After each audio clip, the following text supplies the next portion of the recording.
नमस्कार, स्वागत है आपका हमारे खास कार्यक्रम सेहतनामा में। आपके साथ मैं हूं अभितोष सिंह।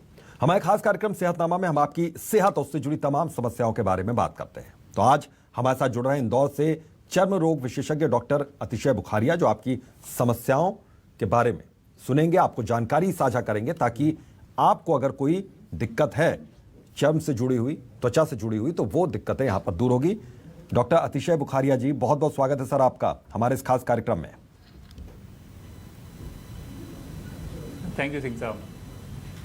सर, सबसे पहले मैं ये समझना चाहूँगा कि चर्म रोग विशेषज्ञ के तौर पर किस तरह के पेशेंट आपके पास पहुँचते हैं, और चर्म रोग की कितनी, हम कह सकते हैं, कितनी वैरायटी, कितने तरीके के चर्म रोग हो सकते हैं? अगर हम चर्म रोग की बात करें तो टोटल 3000 से ऊपर बीमारियां हैं जो चर्म रोग में लिस्टेड हैं। 3000 से ऊपर कि एक डर्मेटोलॉजिस्ट 3000 से ऊपर बीमारियों को ट्रीट कर। हाँ जी, ये स्किन में 3000 के ऊपर बीमारियां आती हैं, जिसमें बहुत छोटी एक जो चर्म रोग विशेषज्ञ होता है वो नवजात बच्चे से लेकर बुजुर्ग तक की सारी स्किन की प्रॉब्लम से डील करता है। तो वो इतनी ही हो जाती हैं बीमारियां। और दूसरी बात, जो हम लोगों के पास जो कॉमनली आने वाले केसेस हैं उनमें सबसे ज्यादा जो होते हैं वो टीनेज के एक्ने होते हैं, फंगल इन्फेक्शन है जिसका आजकल एपिडेमिक ही चल रहा है, हर दूसरा आदमी को फंगल इन्फेक्शन है। एक्ने वर्ल्ड का सबसे मोस्ट कॉमन स्किन का डिसऑर्डर है, जिसमें almost 85 to 90% of the population को कभी ना कभी उनके जीवन में एक्ने होते हैं, भले ही किसी को कम होते हैं, किसी को ज्यादा होते हैं। फिर जो एलर्जीज होती हैं, स्किन की एलर्जी हो गई, पित्ती पड़ना, दाने आना और खुजली होना, ये भी चर्म रोग में आते हैं। जो किसान लोग होते हैं वो खेतों वगैरह में काम करते हैं तो उनकी वजह से पैरों में खुजली होना, लाइकन प्लेनस, जो इम्यून सिस्टम के डिसऑर्डर्स होते हैं वो भी चर्म रोग में आते हैं। सबसे कॉमन बालों का झड़ना, चेहरे पे दाने आना, शरीर में दाने आना, ये बहुत सारे डिसऑर्डर्स हैं जो चर्म रोग में आते हैं। बच्चों में कुछ बच्चों को एलर्जी की टेंडेंसी होती है, बचपन से ही खुजली वगैरह आती रहती है, ये भी। बिल्कुल। सबसे पहले मैं आपसे ये समझना चाहूंगा सर कि सबसे ज्यादा, आपने बताया कि कॉमन होता है, लेकिन सबसे ज्यादा इसमें गंभीर चर्म रोग जो होता है वो क्या होता है, उसको क्या कहते हैं, और उसके इलाज में कितना वक्त लग जाता है अगर वो डॉक्टर के पास सही समय पर पेशेंट चला जाता है तो? देखिए, गंभीर तो अगर हम गंभीरतम की बात करें तो सबसे ज्यादा गंभीर तो आपके जेनेटिक डिसऑर्डर्स होते हैं, जो जीरोडर्मा पिगमेंटोसम करके होते हैं। उनमें क्या होता है कि सनलाइट के इंड्यूस में स्किन पर कैंसर आने लगते हैं। ठीक है, कि जो धूप जिनको हम अच्छा मानते हैं उनको वो धूप ही टॉक्सिक हो जाती है, और जब वो पड़ती है तो उन बच्चों के स्किन में कैंसर आना शुरू हो जाते हैं। उन बच्चों की लाइफ भी 15 से 20 साल की ज्यादा नहीं होती है।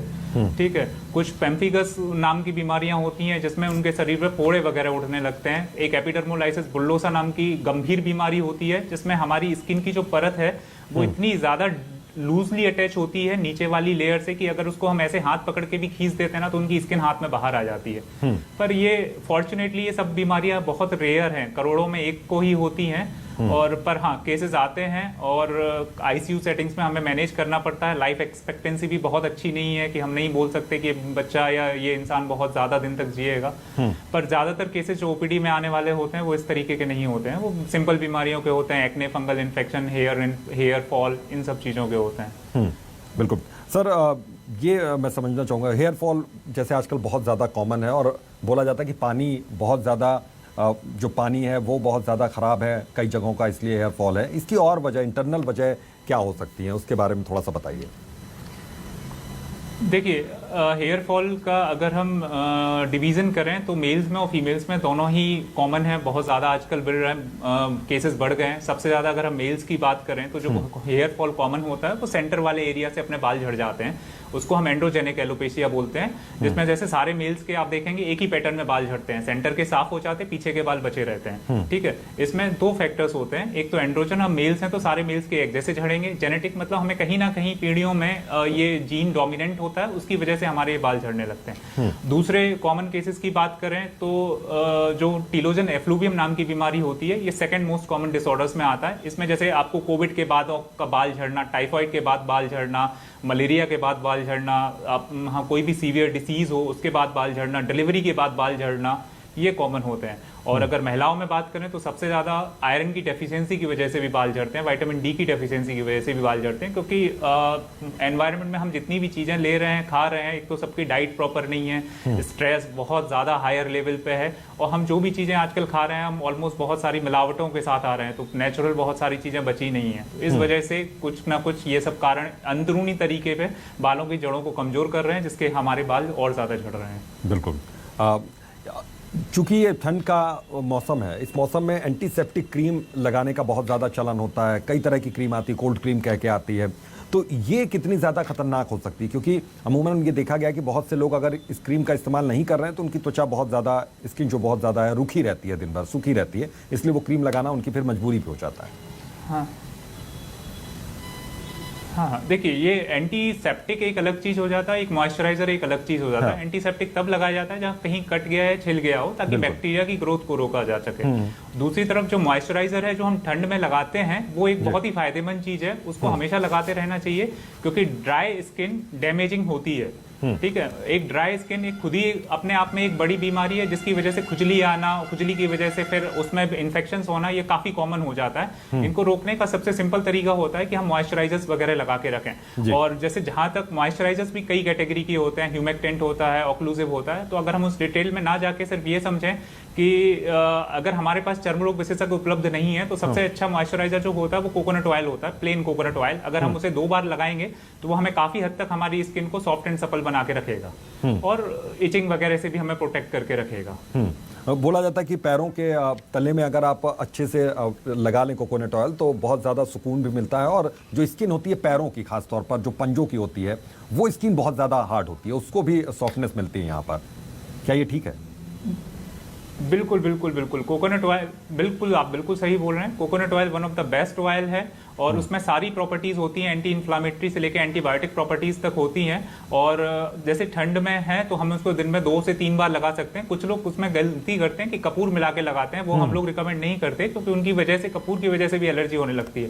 तो प्लेन कोकोनट ऑयल बिल्कुल नुकसान नहीं करेगा, 99% केस में सेफ ही होता है। और बिल्कुल आप कई बार ऐसे रिपीट एप्लीकेशन भी कर सकते हैं। जैसे कुछ लोगों की बहुत सीवियर एक्थायोसिस कंडीशन है, एटोपिक डर्मेटाइटिस की कंडीशंस हैं, तो उनको रिपीट एप्लीकेशन भी किया जा सकता है, बार बार लगाया जा सकता है। और मॉइस्चराइजर के बारे में एक और बात बोलना चाहूंगा कि मॉइस्चराइजर हमें कभी भी लगाना है ना तो उसको डैम्प स्किन पे या थोड़ी सी नमी वाली स्किन पे लगाना है। उसके 2 फायदे होते हैं, एक तो हमें मॉइस्चराइजर कम लगाना पड़ता है और ज्यादा देर काम करता है, तो हमारे पैसे भी बचते हैं और समय भी बचता है। बिल्कुल, और दोनों ही चीज़ एक साथ बचाना बड़ा मुश्किल भी हो जाता है यहाँ पर। एक चीज़ और मैं डॉक्टर साहब समझना चाहूँगा यहाँ पर कि जो विटामिन डी के लिए हम धूप में जाते हैं, लेकिन कई बार ऐसा होता है कि कुछ गलत टाइम हम जाते हैं और लगता है कि हमारी स्किन जल रही है, और फिर बाद में फिर टैनिंग हो जाती है, फिर किसी तरीके से चकत्ते भी यहाँ पर दिखने लगते हैं, छोटे छोटे दाने हो सकते हैं, तो उससे हम कैसे बचें और सही समय क्या है धूप अगर लेना चाहते हैं और कितनी देर? देखिए, हाँ जी, ये एक बहुत ही कंट्रोवर्शियल क्वेश्चन है, क्योंकि विटामिन डी अगर हम फोटो इंड्यूस डैमेज जो है वो आजकल काफी जनरेशंस में बहुत ज्यादा बढ़ने लगा है, रिसेंटली जनरेशन में। ठीक है, तो आइडियल जो है हमें काफी बॉडी का 30 to 40% पोर्शन एक्सपोज करना होता है सन इंड्यूस्ड एक्सपोजर को या डायरेक्ट सनलाइट को, जो कि 10 से 11 बजे के बीच आइडियल माना जाता है। उसकी वजह से विटामिन डी का सिंथेसिस होने लगता है। पर अगर हमें कुछ ऐसी कंडीशंस हैं जिसमें हमें स्किन सनलाइट से ही एलर्जी है, जैसे फोटो एलर्जिक डर्मेटाइटिस है, टैनिंग वगैरह हम नहीं चाहते हैं, तो फिर उस केसेस में ये एडवाइजेबल नहीं है कि हम शरीर का वो हिस्सा जो हम एक्चुअली फोटो इंड्यूस डैमेज के लिए थोड़ा सा लेस प्रोन है, जैसे हमारे अपर बॉडी का अंदर का हिस्सा हो गया, हम थोड़ा सा एक्सपोज किया जा सकता है, पर रियलिटी में पॉसिबल नहीं है हो पाता कई पेशेंट्स के द्वारा। तो उनमें फिर सप्लीमेंट्स लेने होते हैं, तो हमको वंस वीकली या बीच बीच में रुक रुक के लेना होता है कि 2 महीने लो फिर 3 महीने के लिए बंद कर दो, ये सब करना पड़ता है। क्योंकि जिस हिसाब में हमें विटामिन डी की डोज चाहिए है उस हिसाब में काफी लोगों को बर्न हो जाते हैं, और उन्हें बर्न से डील करना कई बार काफी टफ हो जाता है रेदर देन विटामिन डी की डेफिशिएंसी से डील करना। बिल्कुल। इस वक्त सर डीओ और परफ्यूम का बहुत ज़्यादा चलन है, और सीधे स्किन पर लगाने से कई बार इचिंग की प्रॉब्लम आती है, तो इससे हम कैसे बच सकते हैं? और क्या हर तरह के जो प्रोडक्ट हैं बाजार में सब पर यकीन किया जा सकता है, या फिर इसमें थोड़ा सिलेक्टिव होना चाहिए? जी नहीं, अगर हम प्रोडक्ट्स की बात करें तो हमें किसी पर भी यकीन नहीं करना है, क्योंकि एलर्जी का एक प्रिंसिपल है कि वो कभी भी किसी भी चीज से हो सकती है। बिल्कुल। तो इसमें हमें ये चीजें ध्यान रखनी है कि कभी भी डीओ हुआ या परफ्यूम हुआ। जी जी हाँ जी जी सर जी। परफ्यूम हुए उनको कभी भी डायरेक्ट स्किन के कांटेक्ट में नहीं आना चाहिए, क्योंकि इनमें काफी चीजें होती हैं फ्रेग्रेंसेस के फॉर्म में जो एलर्जी प्रोड्यूस कर देती हैं। तो आप इन्हें कपड़ों पर लगाएं, वो ज्यादा बेटर रहेगा रेदर देन हम स्किन पर कांटेक्ट करें। अगर फिर भी हमें कभी भी लगाना है या कुछ जैसे मजबूरी हो गई, सपोज करो मेकअप वगैरह करना है, तो फिर हम प्रॉपरली मॉइस्चराइज करके वो अप्लाई कर सकते हैं, वो भी कम अमाउंट में, वो भी ट्रस्टेड प्रोडक्ट जो हमने पहले यूज किए हुए हैं और हमें एलर्जी नहीं हुई है। बिल्कुल। कुछ लोगों को ये शिकायत रहती है कि उनको स्किन की प्रॉब्लम थी, उन्होंने डॉक्टर से कंसल्ट किया और जो भी क्रीम दी गई या मेडिसिन दी गई उन्होंने कुछ दिन इस्तेमाल किया और वो ठीक हो गए, लेकिन कुछ महीने बाद या कुछ साल बाद फिर से वही प्रॉब्लम हो जाती है। तो ये इसकी वजह क्या रहती है? क्या प्रॉपर उन्होंने जो मेडिकेशन हुआ वो ठीक ढंग से नहीं खाया, सही समय पे नहीं खाया, या इसकी और वजह रह सकती है कि दोबारा ये उभर सकता है यहाँ पर?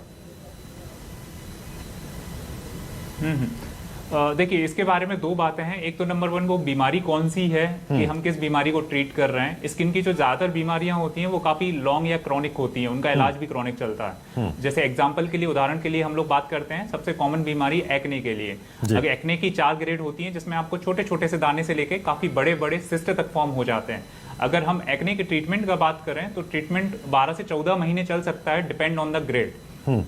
ठीक है, फर्क हमको 1 से 1.5 महीने में पता चल जाता है, पर कई लोग क्या करते हैं कि उसको पूरा कोर्स लेने की बजाय उसको 2 महीने में जैसे ही हमें फर्क हुआ वैसे ही हम सब बंद कर देते हैं। पर उस केस में हमें ये करना चाहिए कि हम डर्मेटोलॉजिस्ट से आप कांटेक्ट करें कि हमको मेंटेनेंस फेज में क्या लगाना है, क्योंकि कई स्किन की बीमारियों में मेंटेनेंस फेज में रहना पड़ता है। जैसे एक्ने की दवाई भले ही हमारे एक्ने ठीक हो गए हो, पर हमें कंटिन्यूसली लगानी होती है। रात में एक बार मॉइस्चराइजर सनस्क्रीन लगाने होते हैं ताकि वो उसके रिलैप्स को रोकें, क्योंकि एक्ने हार्मोनल प्रॉब्लम है और वो हार्मोनल चेंजेस आपके होते रहेंगे। तो हम ये उम्मीद नहीं किया जा सकता कि हमने एक बार उसका ट्रीटमेंट ले लिया और हम उससे आजीवन फ्री हो गए। हमारे अंदर जब भी वो हार्मोन फ्लक्चुएशंस होंगे, हमें फिर एक्ने आएंगे और हमें फिर इलाज लेना पड़ेगा। बिल्कुल सर, फंगल इन्फेक्शन का बहुत जिक्र होता है, तो फंगल इन्फेक्शन में किस तरीके से ध्यान रखना चाहिए और कब डॉक्टर के पास जाने की जरूरत फिर उसमें महसूस होती है पेशेंट को, कब जाना चाहिए पेशेंट को? ठीक है, देखिए, फंगल इन्फेक्शन का अभी हम बोला जाए तो कोविड से पहले का पेंडेमिक हम लोग डर्मेटोलॉजिस्ट बोल ही रहे हैं, क्योंकि हर दूसरे आदमी को ये फंगल इन्फेक्शन है। ये फंगल इन्फेक्शन जब भी छोटा सा फेज में हो, उसी वक्त अगर हम डर्मेटोलॉजिस्ट के पास पहुंच जाएं या राइट क्रीम्स लगाना स्टार्ट कर दें तो ये काफी हद तक बिना खाने वाली दवाइयों से ठीक हो जाता है। ठीक है, दिक्कत तब आती है कि जब हम फंगल इन्फेक्शन हुआ, हम पास वाले मेडिकल पे गए, मेडिकल से क्रीम ली, क्रीम्स में प्राय या हमेशा ही बोलूं मैं, हमेशा स्टेरॉइड होता है। अगर हम उनको अप्लाई कर देते हैं तो फंगल ने अपना जो फंगल की स्ट्रेन है टी रोब्रम और टी मेंटाग्रोफाइट्स, इन्होंने अपने अंदर रेजिस्टेंट डेवलप होकर लिया है। तो आज से 15 साल पहले जो दवाइयां 7 या 8 दिन के लिए दी जाती थी फंगल इन्फेक्शन के लिए, आज 3-3, 4-4 महीने बाद दी जाती हैं उसको खत्म करने के लिए। तो हमें कभी भी एक मन से कोई भी दवाई का एप्लीकेशन नहीं करना है, या आप किसी भी क्वालिफाइड डर्मेटोलॉजिस्ट के पास जाइए, वो उसकी ग्रेड को देख के उसका इलाज करेगा। बाकी कुछ सावधानियां भी हैं ताकि घर के दूसरे लोगों को हो, जब वो जैसे मैं अपने कपड़े अलग रखना है, अलग धोना है, ताकि घर के दूसरे लोगों को ना हो, दूसरों से हमें ना हो। सबसे इंपॉर्टेंट है कि हमें इचिंग नहीं करनी है, ये सबसे बड़ा कल्प्रिट है कि जब हम इचिंग करते हैं तो हमारी स्किन डैमेज होती है, फंगस पेनिट्रेट कर जाता है, वो रिंग बना के बढ़ने लगता है, और वही जब हाथ हम 4 जगह लगाते हैं तो 4 जगह और फैलने लगता है। नंबर 3 है कि एक बार जब भी कोर्स ले हैं फंगल इन्फेक्शन का या ठीक हो जाए तो हमें बच के भी रहना है। आप ये नहीं मान सकते कि हम ठीक हो गए तो हो गए, क्योंकि ये कम्युनिकेबल डिसीज है। तो कम्युनिकेबल डिसीज के साथ हमेशा रिस्क रहती है कि वो आपको दोबारा हो जाती है, दोबारा हो सकती है अगर हम कांटेक्ट में आए, रिश्तेदार के माध्यम से, दोस्तों के माध्यम से, हैंड शेकिंग के माध्यम से। तो इसमें पूरा काम है एक बार ठीक हो जाए और फिर पूरा का पूरा बचाव का ध्यान रहे तो ये ठीक रहता है। बिल्कुल। डॉक्टर साहब, एक चीज और मैं समझना चाहूंगा यहाँ पर कि एलर्जी क्या किसी भी चीज से हो सकती है? बहुत से लोग ज्वेलरीज पहनते हैं तो उनको उससे एलर्जी हो जाती है, उसमें कुछ इचिंग की प्रॉब्लम आ जाती है। बहुत से लोग घड़ी पहनते हैं तो उससे इचिंग की प्रॉब्लम आ जाती है। तो क्या किसी भी चीज़ से यहाँ पर एलर्जी हो सकती है? और सबसे बड़ी चीज़ आपने कपड़ों का भी जिक्र किया, तो यहाँ क्या कपड़े पहनने से भी, कई तरह के कपड़े इस वक्त मार्केट में हैं, तो इससे भी इचिंग की प्रॉब्लम आ सकती है, तो किस तरह से इससे बचाव किया जा सकता है? देखिए, एलर्जी के बारे में सीधा सा सिद्धांत है कि एलर्जी कभी भी किसी भी चीज़ से हो सकती है। जैसे हम लोग जब MBBS कर रहे थे तो हमारी बुक में लिखा रहता था, पहला पैथोलॉजी की बुक हुआ करती थी, कि कैंसर से बचने का सिर्फ एक ही उपाय है कि पैदा ही मत हो, क्योंकि अगर आप पैदा हुए हो तो आपको कैंसर हो सकता है। ठीक है, उसी प्रकार से एलर्जी का भी है कि एलर्जी आपको कभी भी किसी भी चीज़ से हो सकती है, ज़्यादातर लोगों में नहीं होती है। तो हमें सबसे पहले आइडेंटिफाई करना है कि हमें किन चीज़ों से हो रही है। जैसे अगर हम बात करें तो ठंड से भी होती है, गर्मी से भी होती है, ह्यूमिडिटी से भी होती है, जीन्स के कपड़ों से भी होती है, पसीने से भी होती है, खाने की चीज़ों से भी होती है, खट्टा मीठा किसी भी चीज़ से। तो जो कॉमन एलर्जन है जैसे पॉलन ग्रेन्स हो गए, आपके कॉटन के अलावा सारे कपड़े, सारे सिंथेटिक कपड़े हुए, हमें इन्हें थोड़ा अवॉइड करना है, नेचुरल की तरफ जाना है। अगर कपड़ों में बात करें तो कॉटन सबसे सेफ कपड़े माने जाते हैं, प्योर कॉटन के, वो यूज करें। वो पसीने को भी एब्जॉर्ब करते हैं, वेंटिलेशन भी मेंटेन करके रखते हैं, स्किन का हाइड्रेशन भी मेंटेन करते हैं। अगर हम मॉइस्चराइजर प्रॉपरली लगाएं तो एलर्जी के चांसेस कम रहते हैं। बाकी जहां तक आपने घड़ी का लिया कि हाँ घड़ी में निकल वगैरह की वजह से हो सकती है, गोल्ड की वजह से भी एलर्जी हो सकती है, तो वो अगर आपको हो रही है तो सबसे पहला तरीका है कि हम उसको अवॉइड करें। और अगर दूसरा है जैसे हम अवॉइड ही नहीं कर सकते, हमारे कल्चर में सिंदूर से या मंगलसूत्र से एलर्जी है, तो महिलाएं को आप कितना भी बोलो या फीमेल्स को बोलो कि पर वो कल्चर के अगेंस्ट नहीं जा सकती कि आप नहीं यूज करें।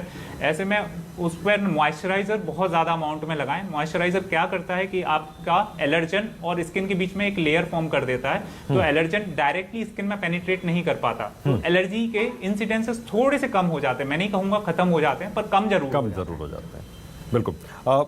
आजकल पहले भी स्किन प्रॉब्लम्स होती थी, लेकिन आजकल तरह तरह की स्किन प्रॉब्लम्स यहाँ पर हैं। खासतौर पर यूथ की बात अगर हम करें तो क्या जो हमारी लाइफ स्टाइल है या जो हमारी दिनचर्या है उसमें बहुत सी चीज़ों की क्या कमी रहती है, खान पान में बहुत सी चीज़ों कमी रहती है, किन चीज़ों को हम शामिल करें, अपनी लाइफ स्टाइल को हम कैसे बदलें कि ताकि हम इन स्किन की प्रॉब्लम से हम बच सकें यहाँ पर, क्योंकि कोशिश तो हम करते रहेंगे।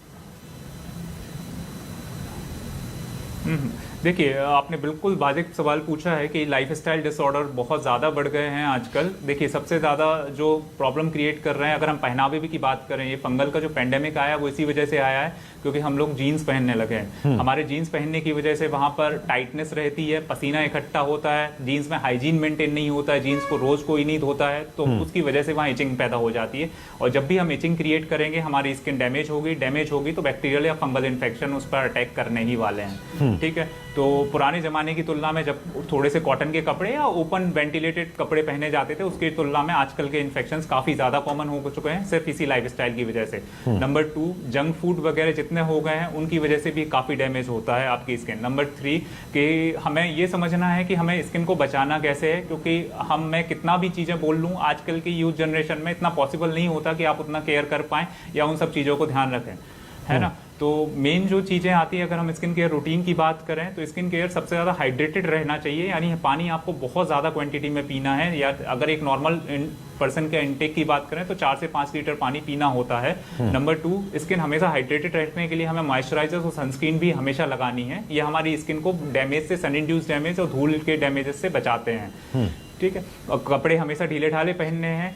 और जिन चीज़ों से हमें प्रॉब्लम आ रही है वो हर इंसान के लिए स्पेसिफिक होती हैं, अलग अलग होती हैं, कोई यूनिवर्सल इसमें नहीं है, तो उन चीज़ों से हमें अवॉइड करना है। डाइट में वही यूनिवर्सल सिद्धांत है आपके कि हमें जंक फूड अवॉइड करना है, तेल की चीज़ें ना के बराबर खानी है, सैलेड्स का इंटेक बहुत ज़्यादा करना है, फ्रूट्स सारे लेने हैं, और सबसे इंपॉर्टेंट एक्सरसाइज करनी है। क्योंकि आजकल जो हम लोगों के पास केसेस आते हैं उनमें वो कंप्लेन करते हैं कि चेहरे पे डलनेस आ गई है, चेहरे पे वो ग्लो नहीं रहा, तो उसका सबसे बड़ा कारण यही है कि उनका जो मूवमेंट है वो बिल्कुल ना के बराबर होता है। और वो अगर 1 घंटा एक्सरसाइज के लिए निकाल पाए तो स्किन पर अपने आप नेचुरल ग्लो आता है। 1 घंटा नेचुरल ग्लो के लिए बहुत जरूरी है। मैं एक चीज और समझना चाहूंगा कि जो बहुत से लोग हैं, बहुत जरूरी है, बिल्कुल, बहुत से लोग हैं कि दिन भर अपने फेस को वॉश करते रहते हैं, हमेशा धोते रहते हैं। कितनी बार, कम से कम कितनी बार मुंह धोना ठीक रहेगा? और कहा जाता है कि बहुत ज़्यादा अगर आपने मुंह धोया तो आपके चेहरा रूखा भी हो सकता है, तो इसके लिए सही तरीका एक समझाइए यहाँ पर।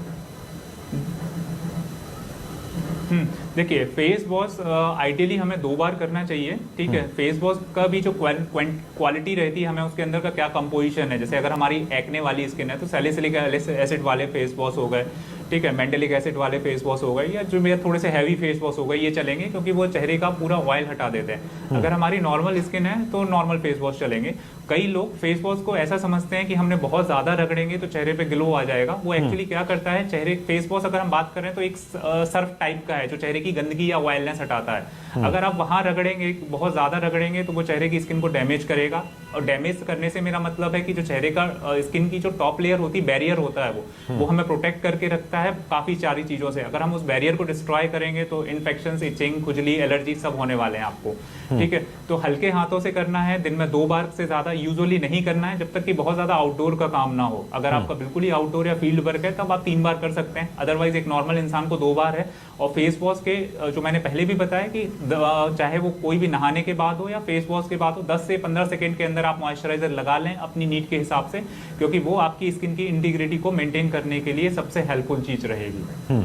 बिल्कुल। और ये कहा जाता है कि आपके पोर्स जो होते हैं, स्किन के जो पोर्स होते हैं, उनको खोलने के लिए आपको 15 दिन या 20 दिन या 1 महीने में एक मसाज हल्की ज़रूर लेनी चाहिए ताकि उसके पोर्स खुलें। क्या ये सही है या फिर सिर्फ कहने और सुनने वाली बात है?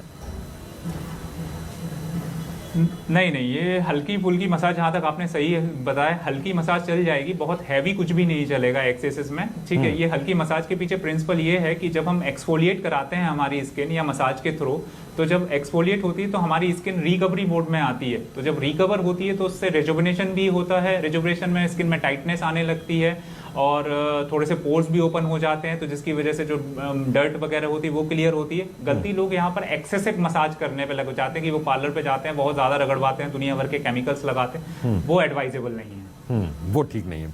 एक चीज़ और, सबसे ज़्यादा हमने स्किन की प्रॉब्लम जो सुनी है बचपन से लेकर अभी तक कि सफ़ेद दाग किसी को हो गया, फेस पे हो गया या फिर लिप्स के आसपास कहीं हो गया। तो मैं ये समझना चाहूँगा कि अगर किसी को है, किसी के घर में भी, तो क्या ये छूने से फैलता है, उसके साथ में रहने से फैल सकता है, या फिर ये सिर्फ एक शख्स या एक व्यक्ति की प्रॉब्लम होगी और वो ठीक हो सकती है? जी हाँ, सफेद दाग के बारे में सबसे ज्यादा भ्रम है कि ये छूत की बीमारी नहीं है। हाँ। सफेद दाग छूत की बीमारी नहीं है। ठीक है, ये छूने से नहीं फैलता, क्योंकि ये इसका हमारे समाज में, हमारे देश में बहुत ज़्यादा स्टिग्मा है कि ये छूत की बीमारी है। बच्चियों की शादी नहीं होती इस बीमारी की वजह से, वो डिप्रेशन में आ जाती हैं। ठीक है, इसको मैं बिल्कुल ही क्लैरिफाई कर देना चाहता हूँ, ये 100% नॉन कम्युनिकेबल डिसीज़ है, एक इंसान से दूसरे इंसान को कभी भी नहीं होगी। दूसरी चीज़, इसका इलाज संभव है।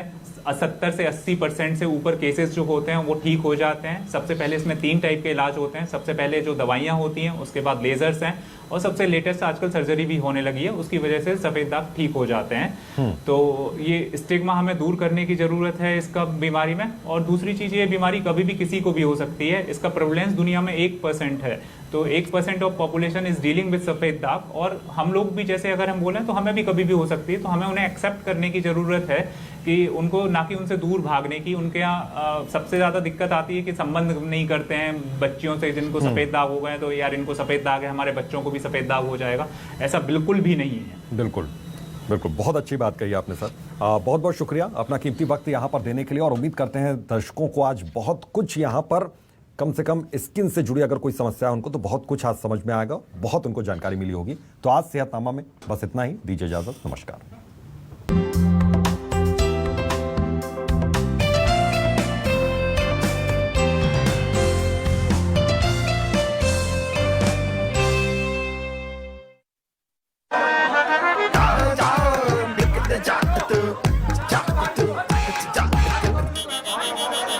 अरे यार